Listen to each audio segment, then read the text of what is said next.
Think you know the Bible? Think again. Tune in as Rabbi Bentzi Epstein and Tom Levine reveal the extraordinary hidden within the ordinary in Breakneck Through the Bible by Torch Dallas. Each episode may cover just a few verses, but don't let that fool you. Get ready to learn the Bible at a breakneck pace. We're finishing up the Tower of Babel and leaving Parshas Noah here very shortly. Yes, maybe, because here we're now get introduced to Abraham. So we're getting introduced to Abraham. So there's a lot to talk about that. Page 51, chapter 11, verse 26.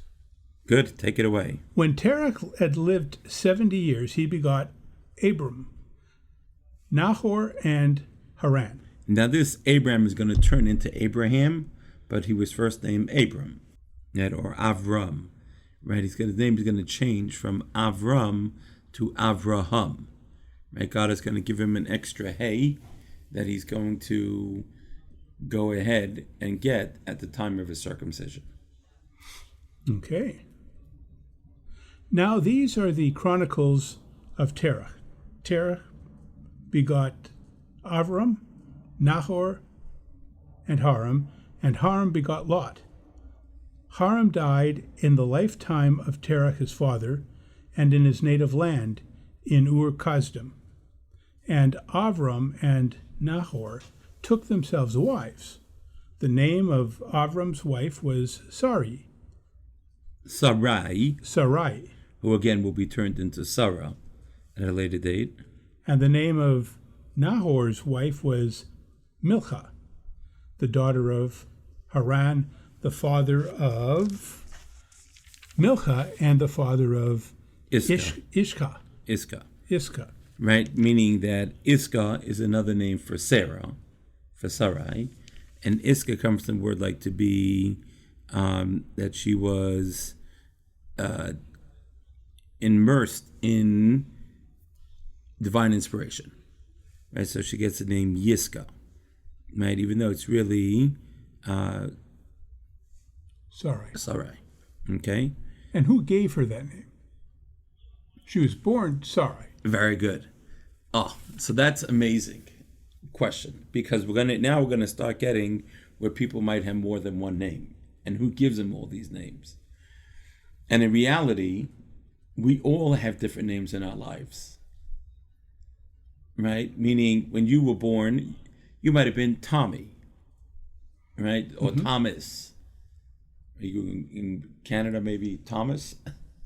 Well, when I was Tommy. Tommy. Yeah. Right? And then as you got older and joined the professional world, it was Tom. And then it became Thomas in anything written down. Just a quick story. When I was quite young and we migrated from the United States to Canada, as I was crossing immigration. From Canada to the United States? No, I was actually born in the U.S. Oh, really? I didn't know that. Oh. And the customs immigration officer turned to me, and I was all of 5 years old with my parents, and he asked if I had any other aliases or any other names, and I said, yes, I do. And he said, what? And I said, well, it's Tommy or Tom or Thomas, pick one. So my mother was not impressed. Always a bright child, though. See, even from when you were young. I was a literal. Yeah. Okay, yeah. go ahead. And now you might be called Zadie, Grandpa. Saba. Yeah. Right? So you go ahead, right? So through life, we always do it. And who gives it the names? Some of them are grandchildren. Some of them are co-workers. Some of them are friends. And so here that you're asking who called her Yiska, which is a great question, right? So that is really the Torah is telling her. Torah is telling us that you should know she's also Yiska, right? That she goes ahead and that she's immersed in this divine inspiration. Okay, good. Okay, and I'm letting you read through to the end of Parshas Noach because we're going to have to go back because we're being introduced to Avram, and so we kind of need to get the whole. Okay. Well, we only have 2 verses to go. Go ahead. Terach took his son Avram and Lot, the son of Haran, his grandson, his daughter-in-law Sarai, the wife of Avram his son, and they departed with them from Ur-Kasdim to go to the land of Canaan. They arrived at Haran, and they settled there. The days of Terah were 205 years, and Terah died in Haran. Okay, good, right? So this is really our introduction to Avram, which is really what we really need to kind of like talk about for a minute. And Parshas Lech Lecha, which is going to be the next Torah portion, right, starts off with Abraham being commanded to leave his hometown, right, etc. Abraham in his life went through 10 major tests. Okay, 10 tests of Abraham, very important because they actually, when the Jewish people sinned 10 times in the desert when we left Egypt, so God said, well, Abraham passed 10 tests, so therefore you already have protection even though you messed up 10 times, right? And 10 times is completion. So the first two of Avram, when he was still Avram's test, took place in what we just read. Okay? And this is like, where does Avram's father, right, was Terach. Terach was an idolater.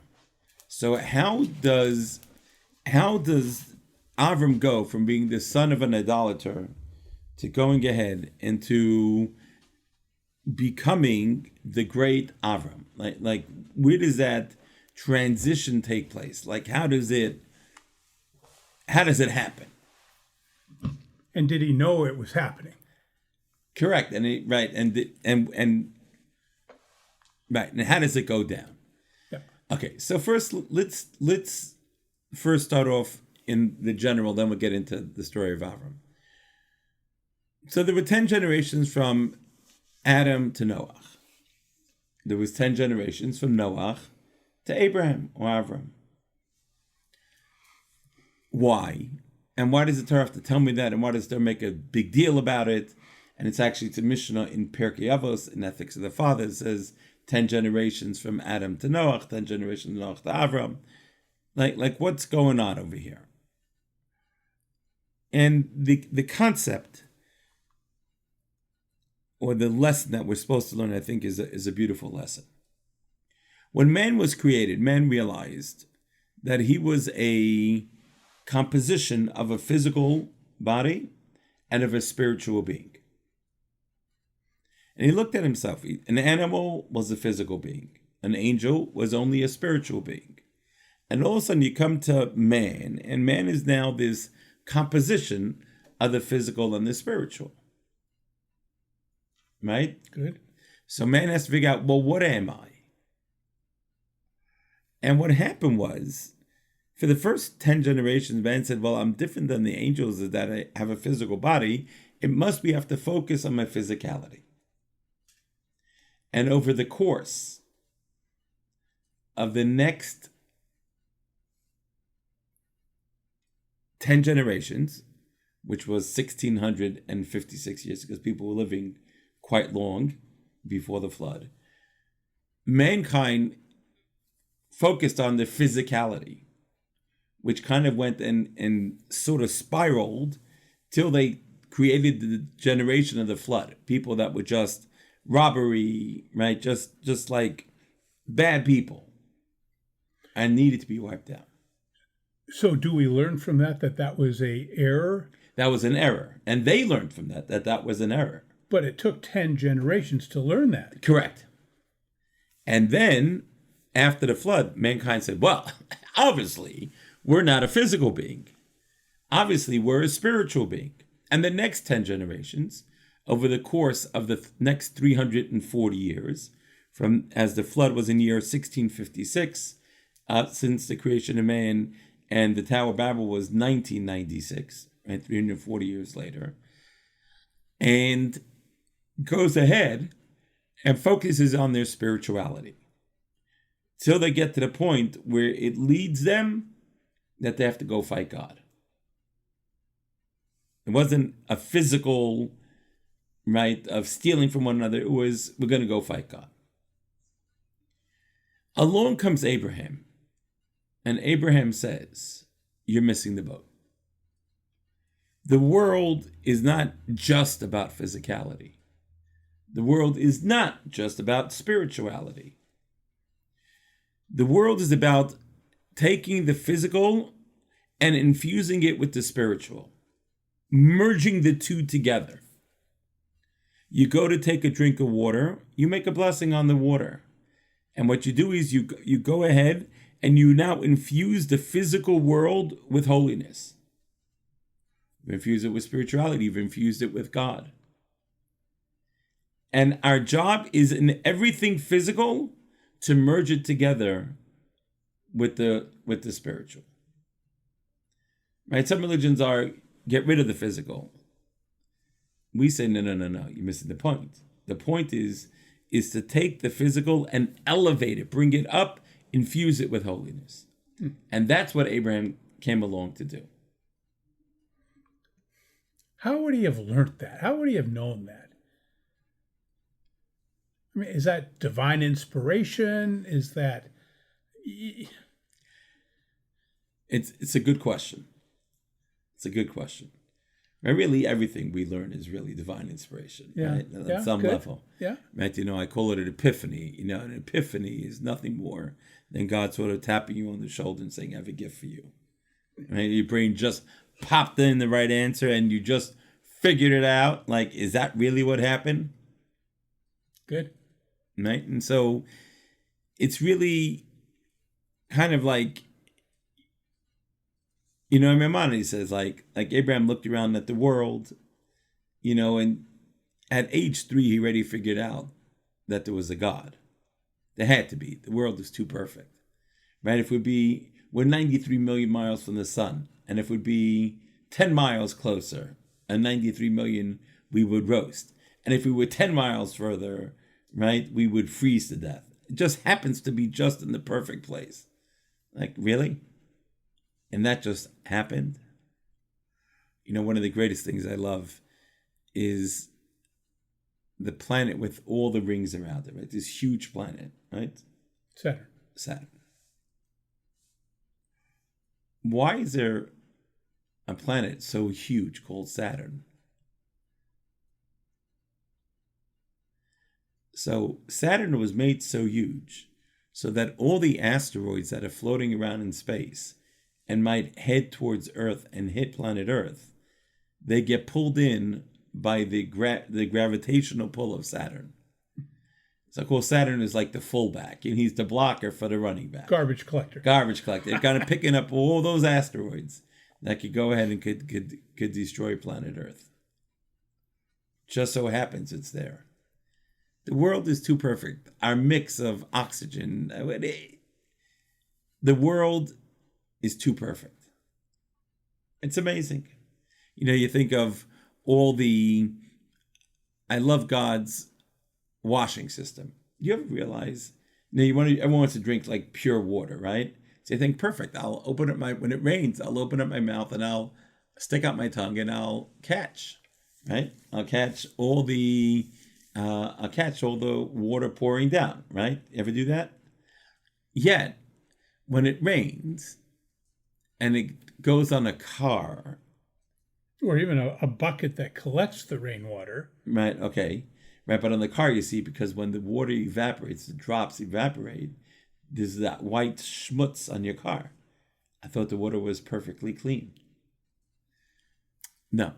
You see, the water scrubs the air. When it comes down, it cleans the air. And it takes all that junk out of the air. And then it comes down. And then you have water that's dirty. So what does God do? He says, okay, let it go on the ground. Let the ground filter it. It goes through the dirt and filters out.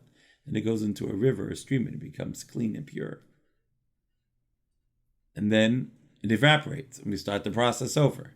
You just think about it. It's just like so cool. The world is such an awesome world. And the more you look at it, and the more you see God's creations and the human body, the more in awe of God I become. Sure. And Abraham recognized that.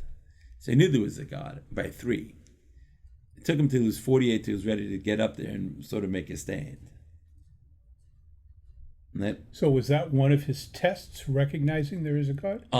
So it's very interesting. So it wasn't just recognizing the God, because we're going to come to the story, sort of his breakout. Where does Abraham go, and where does he break out that he's different than everybody else? One more idea is that there are 10 levels to the physical world, and there are 10 levels to the spiritual world.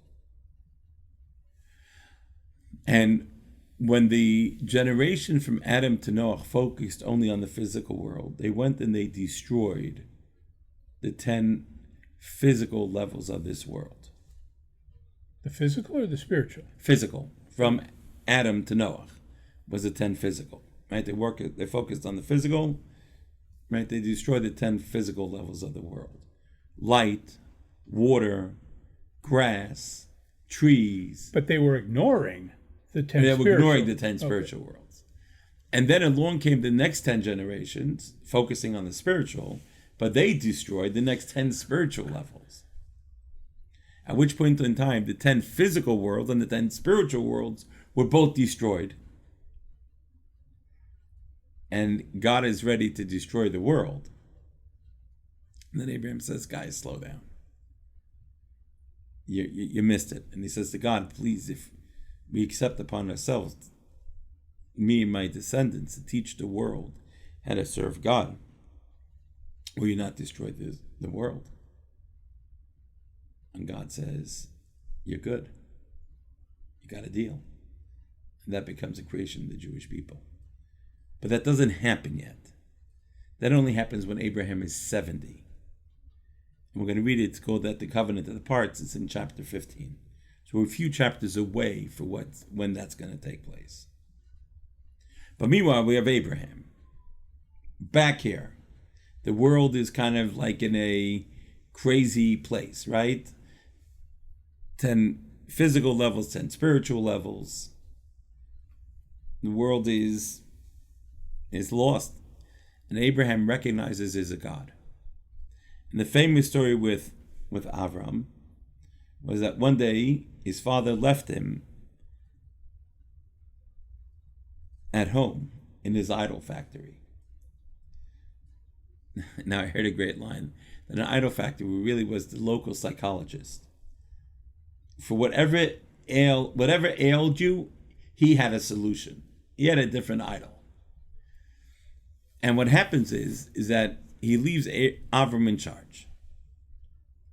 So Avram and a lady comes in with a bowl of food to feed the idol. And so Avram seizes this opportunity. He takes out the big hammer. I always think of like the fire code, the axe and he smashes all the idols except the biggest one. Puts the bowl of food in front of the biggest idol and takes the axe and puts it in the idol's hands. Father comes back and his father is, what happened here? And Avram says, let me tell you the story. This lady brought in this bowl of food to feed the idols. And the idols started fighting. So finally the big one took an axe, smashed all the other ones, and he gets the bowl of food to himself. So now his father is livid. He says, you expect me to believe such nonsense? Idols can't talk, they can't walk, they can't do anything that you say. So Avram says to Terah, well, then why do you worship them? Mic drop. What are you doing worshiping them? You just said they can't walk, they can't talk, they can't move, they can't think. So what are you doing worshiping them? This turned into was going to be very bad for Terach's business. And King Nimrod heard about this little kid doing that, little kid, whatever, call a teenager. And Nimrod says,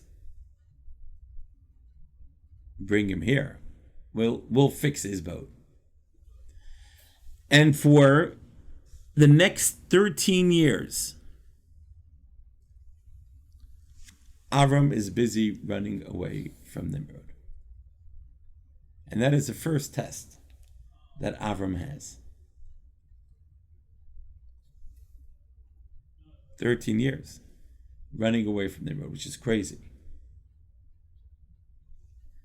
What happens?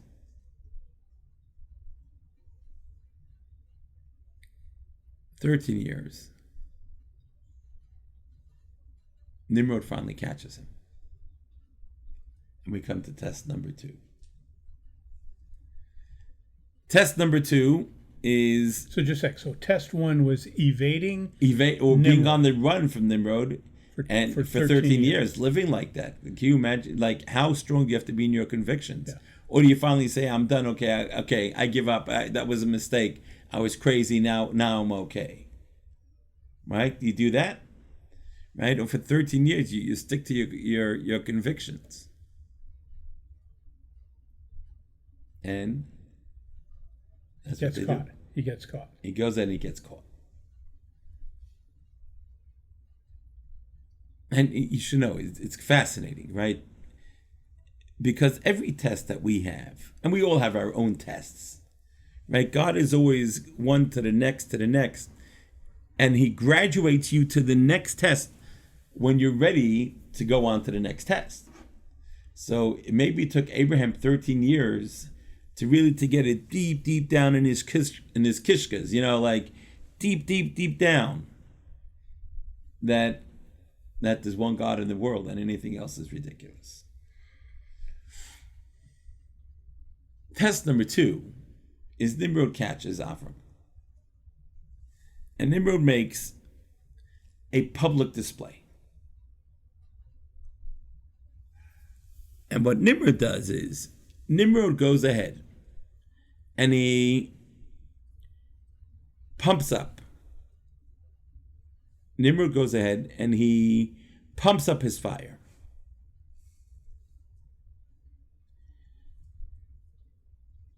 Fire's getting very hot.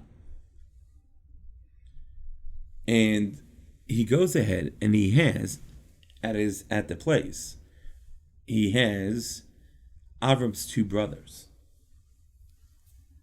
He has Nachar and Haran. He pumps up the fire. And he says to Avram, so tell me about your God. So Avram said he's the God of the world, the universe. He created the universe. So Nimrod says, well, what about my fire God? So Avram said he created that too. So Nimrod says, great.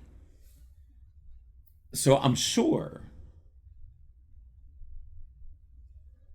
if your God have created fire, then he'll protect you when I throw you into the fire.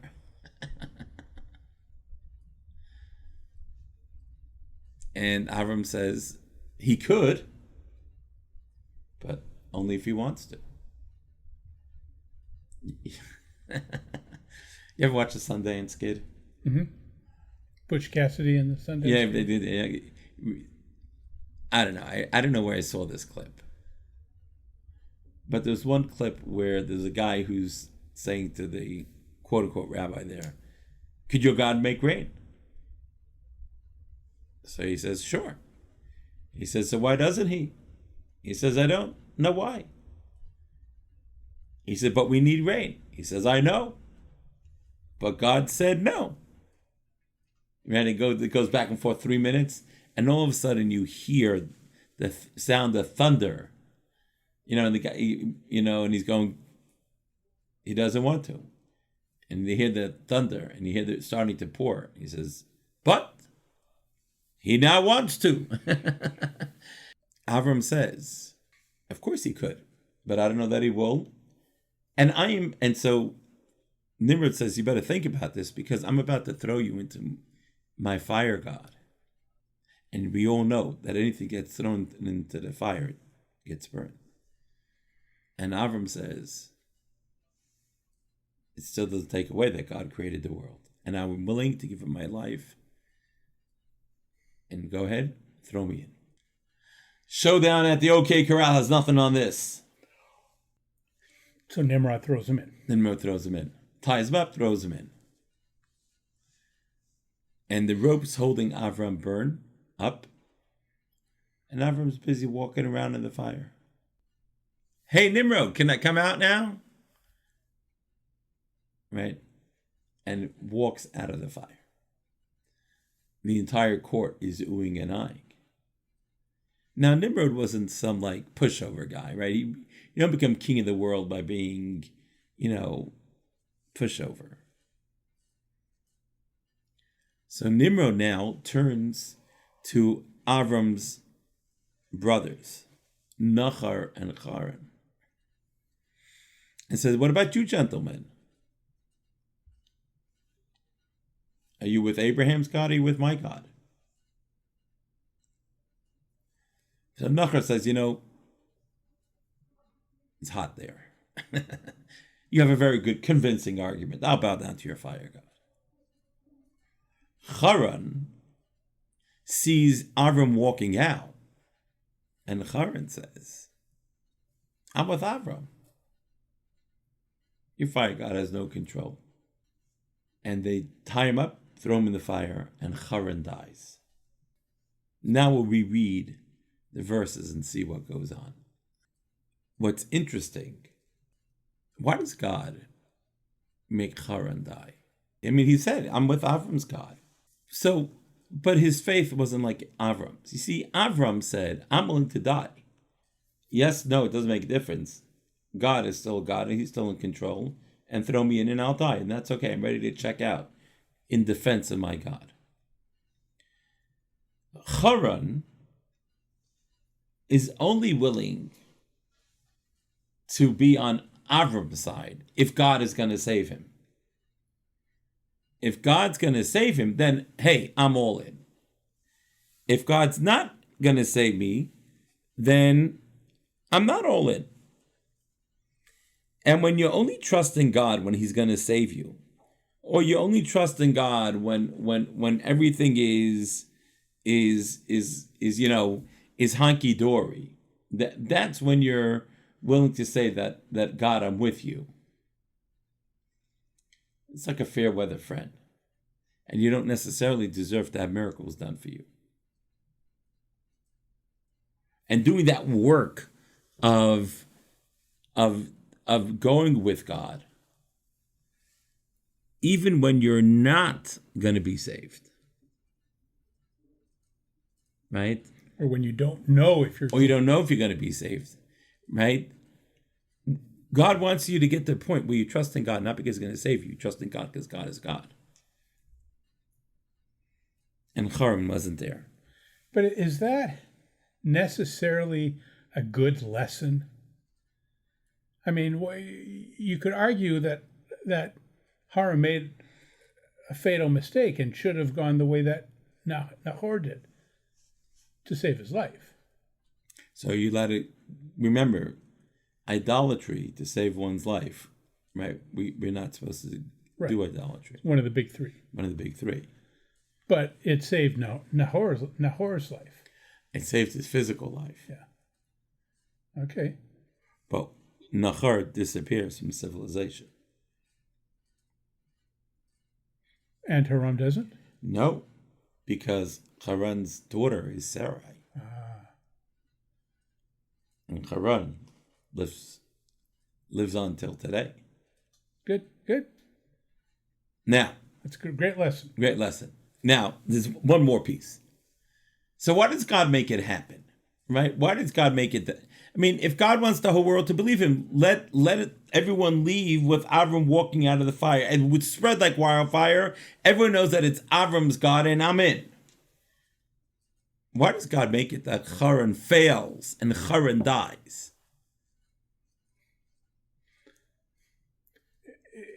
You've got to work for it. You've got to want it. You've got to. It would have been too easy. I'm not sure. I'm just. No, good. So listen carefully, because this is what the world is all about. Life is all about free will decisions. And in order to have free will decisions, you have to have balance. So if everyone saw Avram walking out of the fire, everyone said, okay, I'm with God. They would lose their free will. How does God make it that they don't lose their free will? By sacrificing. By Haran dying. And when Haran dies, so the word says, well, is God really stronger than the fire or is he not? And that becomes, it gave people back their free will. And life is all about our free will decisions. That would be a great stopping point if we were finished the chapter, but right, that's food for thought. Food for right, and it's always and we always, if we could always just kind of just dial back and say, where's my free will? Yeah. Where's my point of free will? And it's a muscle. It's a muscle like any muscle. You have to practice it, and as you practice it, your free will tests begin getting up. They begin getting stronger.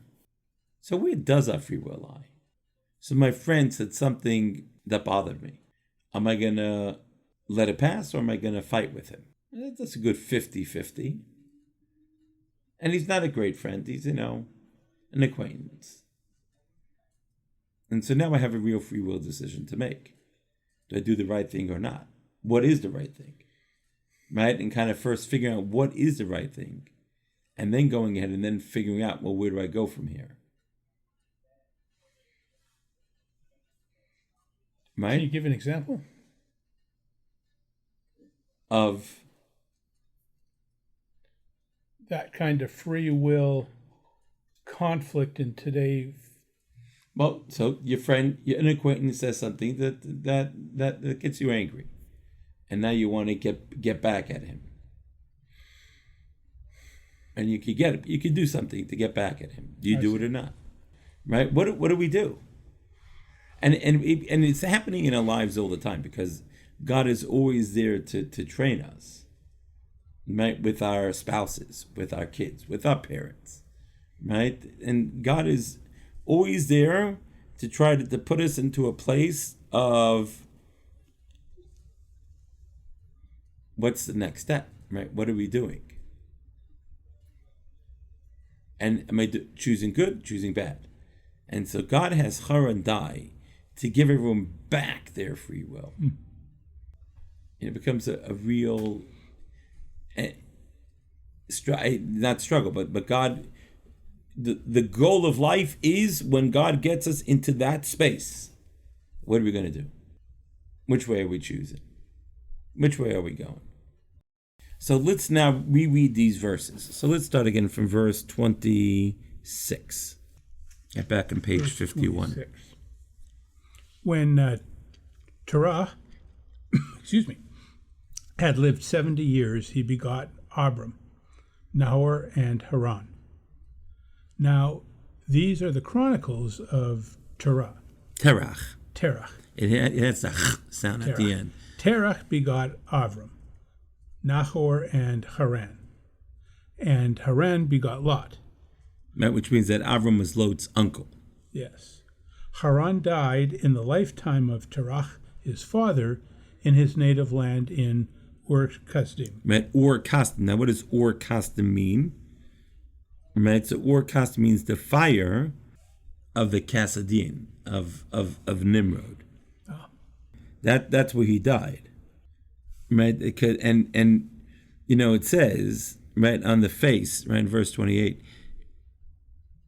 right, in the lifetime of Terach, his father, right, the Hebrew is al panei Terach aviv, that his father, Terach, his own father, ended up turning Avram in. Oh, that's how he got caught. That's how he got caught at the end of 13 years. Ah. Right? And that's what happened. Okay. Right? And right, the fire that cast in. And this, right, and this now is test 1 and 2 of Avram.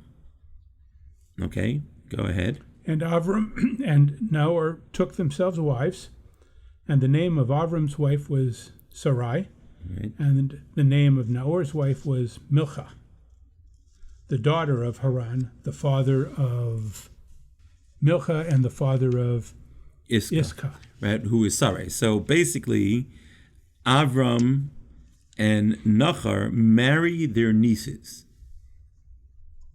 Right? Marry their nieces. And Sarai was barren. She had no child. Now Sarai was barren. She had no child. So here, the Torah said, barren means you don't have any children. What does it mean you don't have a child? You didn't have the capability to have a child. So she was missing some female equipment to create a child. Okay? It's going to be very important because God is going to, eventually give a child to Sarai. Even though she had no child. She had missing a piece of the womb. Pretty crazy. Mm-hmm. Unless you're God, and then you can... And, I'll tell you something fascinating. I'll tell you, because we're talking about a womb, I'll tell you an unbelievable idea. Actually, probably worth listening to this entire episode just for this idea. Every organ in the body, starts 1 cell, 2 cell, 4 cell, 8 cells, right?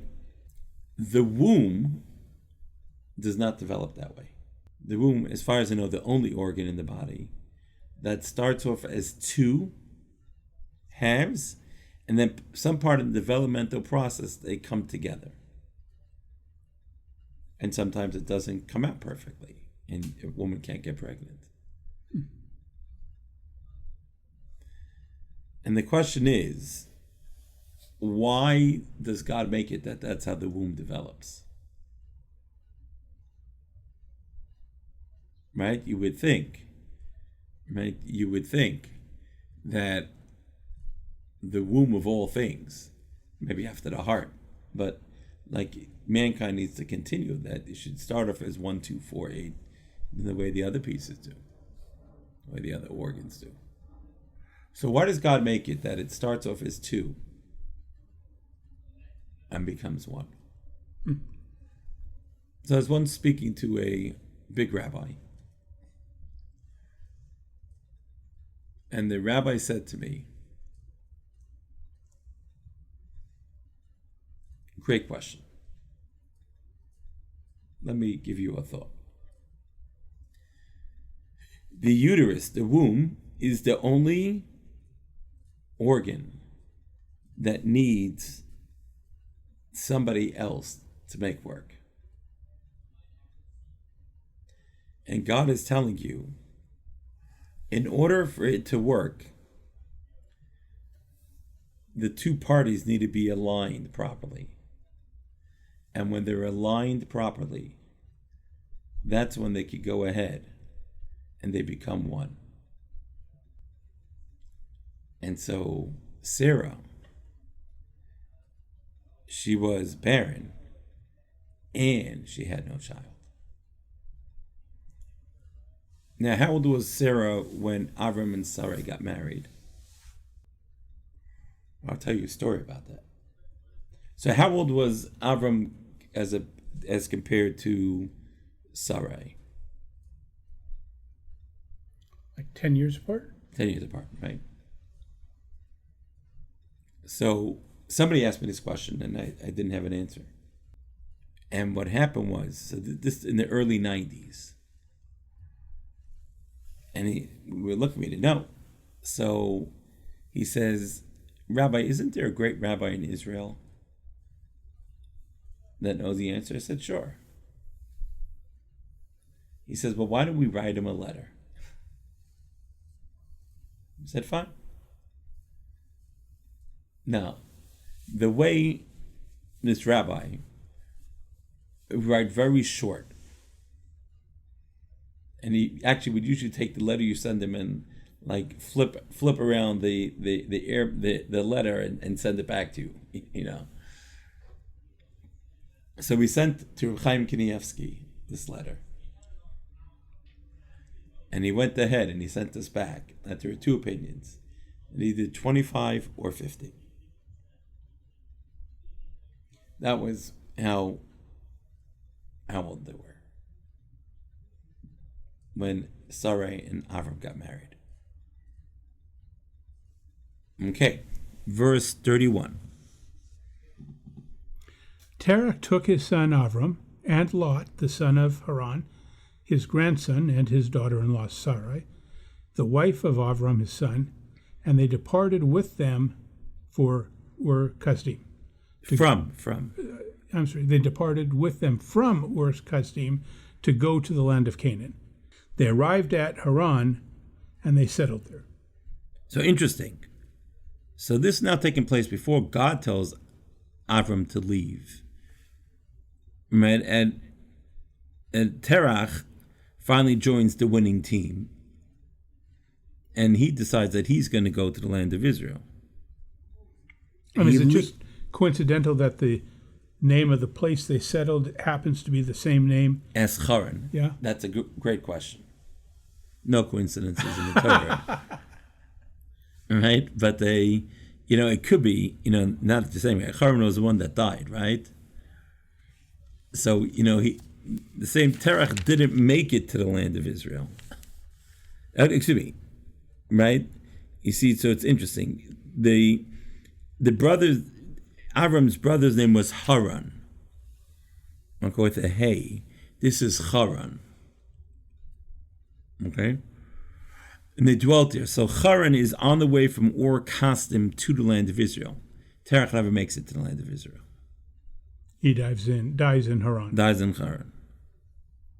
The days of Terach were 205 years, and Terach died in Haran. In Haran. Right? So he gets to Haran. Right? And it's interesting, the nun is like backwards, because to teach us that till Avram comes around, the anger of God was on the world, right? Because you're full of idolaters. Right? And it's going to be, you need Avram to come save the world. Right? And this is not going to be, this ends Parshas Noach. This ends, Avram's family, so to speak, right? Haran, Nachar. And now we turn the page, right? And now we're going to go to Parshas Lech Lecha, chapter 12, right? Verse 1, for our next episode of Breakneck Through the Bible, where we pick up with Avram being given his third test. Thank you, Rabbi. Thank you, Tom. We'll see you next episode. Looking forward. You've been listening to Breakneck Through the Bible by Torch Dallas. Visit torchdallas.net for more mind-expanding episodes that will forever change how you read the Bible.